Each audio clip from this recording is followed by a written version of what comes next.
Уважаемые представители колонизированных народов России, я обращаюсь к вам как военнослужащий и командир спецподразделения «Крым», как тот, кто каждый день видит последствия российской агрессии. Мы боремся против колонизаторского государства не только за нашу свободу, но и за то, чтобы ваши народы смогли почувствовать свободу. В этой войне вы стали инструментом в руках российских властей. Вас бросают на фронт, как пушечное мясо, не считая вашей жизни, пренебрегая вашими семьями и благополучием ваших народов. Диктаторская политика Кремля направлена на ваше уничтожение, и физическое, и ментальное. Они стремятся уничтожить вашу идентичность, вашу культуру, вашу историю. Приведу исторические параллели. Вспомните судьбу народов, которые сражаются за свою свободу. Например, украинцы, которые столетиями боролись за право на собственную государственность. Голодомор и репрессии, а теперь уже российско-украинская война. Это все попытки уничтожить украинцев как нацию. Крымско-татарский народ, частью которого я являюсь, также страдает от российской агрессии. Сегодня уже несколько столетий враги уничтожают и продолжают уничтожать нашу культуру, нашу интеллигенцию и все, что связано с нашим народом. Наш народ пережил геноцид и изгнание из родной земли. Россия пыталась стереть даже память о крымских татарах, но мы выстояли, сохранили свою культуру, свою идентичность и свой язык. И теперь продолжаем отстаивать свою независимость, свое право жить свободно на нашей земле. Другой пример – народы Балтии, познавшие советскую оккупацию, но не потерявшие свои мечты о свободе. Они смогли восстановить свою независимость после десятилетий оккупации. И сегодня живут как свободные демократические нации. Осознайте, что Украина не враг вам.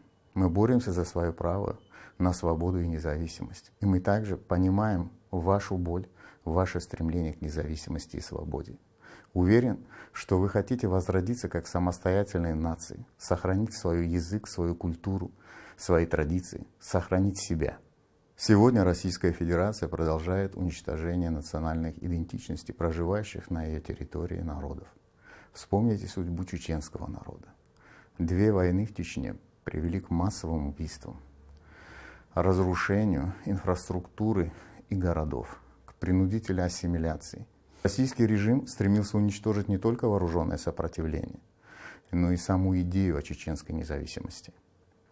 Культурные и религиозные традиции других народов Северного Кавказа систематически уничтожаются, а российская администрация оказывает давление на местные общины, ограничивая изучение родного языка, закрывая национальные школы и преследуя активистов, которые борются за сохранение своей культуры. То же происходит с татарским народом. В Татарстане изучение татарского языка в школах ограничено, а активистов репрессируют и бросают за решетку. Россия стремится уничтожить национальную идентичность татарского народа. Каждый день Россия тратит огромные средства на обстрел мирных украинских городов. К примеру, в начале января массированная атака с применением ракет и беспилотников обошлась российскому бюджету в 620 миллионов долларов.